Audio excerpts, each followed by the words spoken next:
Hey there, it's Gregson. Welcome back to Shifting Lanes. In today's video, we are going to talk about the 2022 Jeep Compass and what you need to know about this small SUV before you research it, compare it to others in its class, or buy it. And even if you're not in the market for one, stick around and watch all the way to the end because I'll go over all of the information I've gathered to tell you if you should check out a new Compass or if this is a model buyers should avoid. In this video, we'll be going over what to look for on the Compass for both new and older models. This means we'll also be talking about the previous versions along with the newest model so you can get a sense of how this particular vehicle has fared historically. I'll show you guys some things like common issues, any major service bulletins, any major recalls, reliability ratings, and what's new for the 2022 Compass compared to the 2021 model. And if you're here because of this video, consider watching our other content as well. We make tons of videos at Shifting Lanes on new car reviews, other what to know videos, consumer advice recommendations, and automotive news. If you'd like to see any of those, check the description below for playlists of everything we do, or click the card above for a hand-picked video for you. And don't forget to hit the subscribe button and give this video a thumbs up at the end if you enjoyed it or found it informative. Before we get into it, I want to hear from you. Do you guys like the Compass? Are you in the market to buy one? Do you own one and love it? Do you own one and hate it? Leave a comment about anything you think about the Compass as you watch. I'm curious to hear what you, the community, has to say about it. The Jeep Compass is sort of a surprising vehicle from Jeep, and I don't mean that in terms of surprisingly good off-road or surprisingly good in performance. No, what I mean is that it's surprising in the sense that you have no idea how much it's going to sell every year. Since 2006, total yearly sales numbers on the Compass have increased 8 times and decreased 6 times. So it's sort of a crapshoot for Jeep on what years will do well for the Compass. That being said, in 2018, the Compass skyrocketed in popularity with the redesign when it sold 171,167 units compared to 2017's 83,253 units. Sales have decreased since then, but the 2022 model gets a mid-cycle refresh in hopes of boosting those numbers. Still, the Compass sold 107,968 units in a strange 2020 for all of us, which is nothing to sneeze at, and it gives serious compact SUV credibility to it. But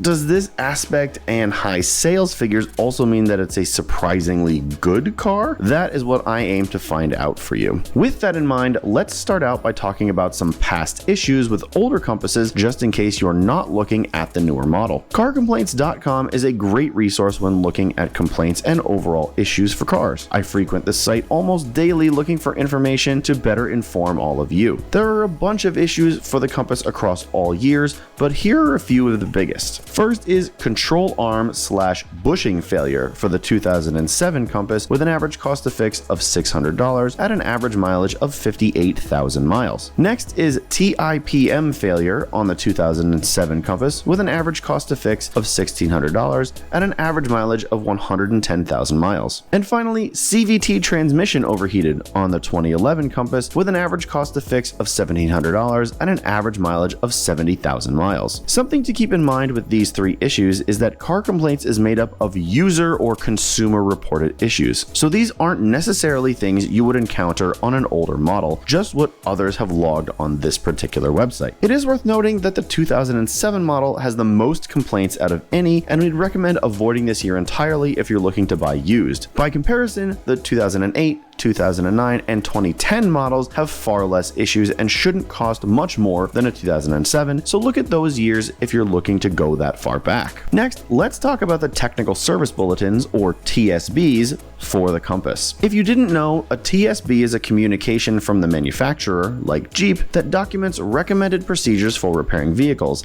and they happen when there are several occurrences of an unanticipated problem. For example, if consumers keep reporting that their doors won't lock because a wire in the door is known to disconnect from its harness, and it's happening across many different shops or dealers, the manufacturer will look into it, and if there's a fix, issue a TSB so that if it happens again, the fix is easily understood and rectified. The manufacturer may also find fixes proactively and issue a TSB if the fix does not require a recall. For the Compass, there are hundreds of TSBs listed for almost all model years. However, it's important to remember that this isn't necessarily a standard for reliability. Almost all cars have tons of TSBs for each year they are produced, so take this into consideration when doing your research. I won't go into all of the TSBs they list, but if you're more DIY inclined, it's worth poking around in the TSBs should you find something wrong with your vehicle and want to fix it yourself. You may find a TSB with the fix you need and could save yourself hundreds if not thousands in repair costs with the right know-how. You can find TSBs listed on sites like Car Complaints, among others, as TSBs need to be public knowledge by law. But I will mention that if you do find something wrong and you own a newer model, ask the dealer first, as you'll likely have a warranty that should cover you for almost anything. On that note, let's talk about any recalls that the Compass has. You can find these along with other complaints, manufacturer communications, and investigation information at the National Highway Traffic Safety Administration's website,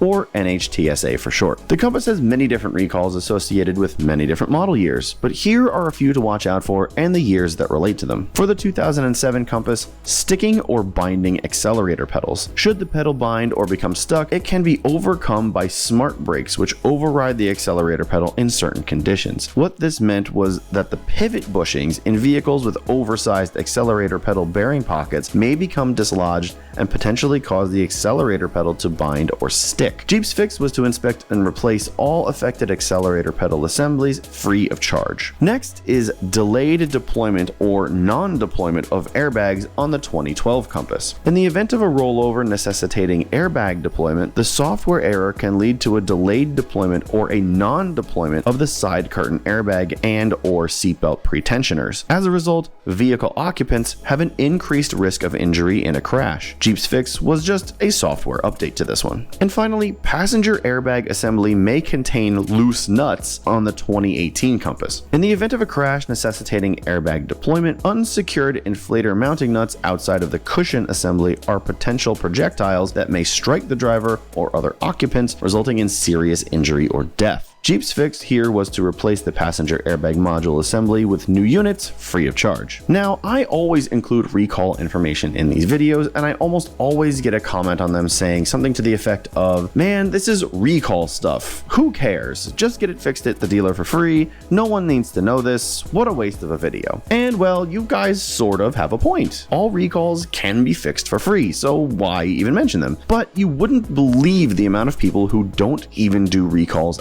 at all on their cars. According to a 2018 survey by Stericycle Expert Solutions, more than 1,100 Americans were surveyed and found that only 87% said they acted on recalls most of the time. This boils down to likely a far less percentage of people actually getting the work done. And unfortunately, it gets worse from there. The NHT itself did some of their own research and tracked recall information through vehicle identification numbers or VIN numbers. When they came to a conclusion, they found that a staggering 61% of recalled vehicles get repaired. That means that a potential 39% of vehicles out there could still have a recall on them. So yeah, I include all of this for that reason. Get your damn recalls done, people. They are free. Now, the ones that I've mentioned aren't the only recalls out there on the Compass, but these are the most interesting ones as they all involve crashing or personal injury of some kind. And like I said above, people don't do recalls, so if you do own any of these models or are looking to purchase them, be sure to have these recalls checked and done by your local dealer for free. Next, let's talk about overall reliability. Consumer Reports ranks the Compass as number 17 in the compact sport utility vehicle segment with a truly atrocious overall score of 39 out of 100. In fact, the only reason it's not last is because the 6 after it haven't been tested by Consumer Reports yet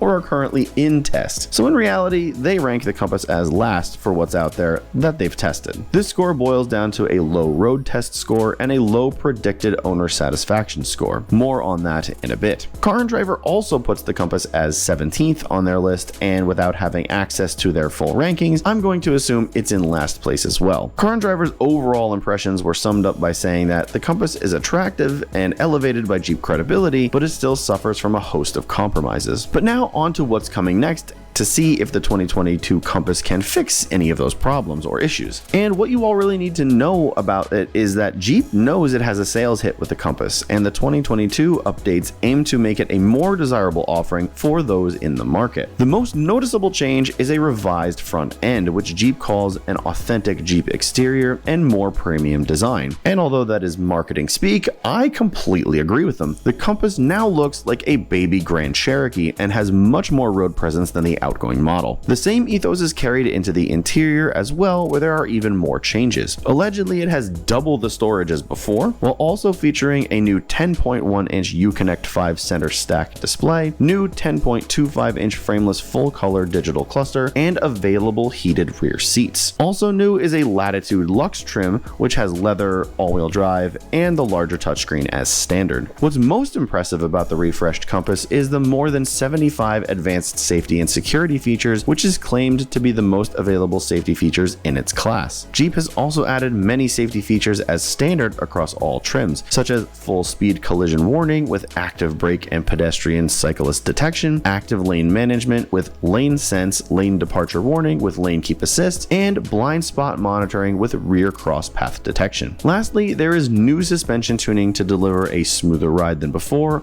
along with upgraded steering to provide better on-road responsiveness. You can expect the new Compass to be hitting dealer floors in fall of 2021. Pricing was just announced and will start at $24,995 for the sport trim and go all the way up to $31,395 for the limited.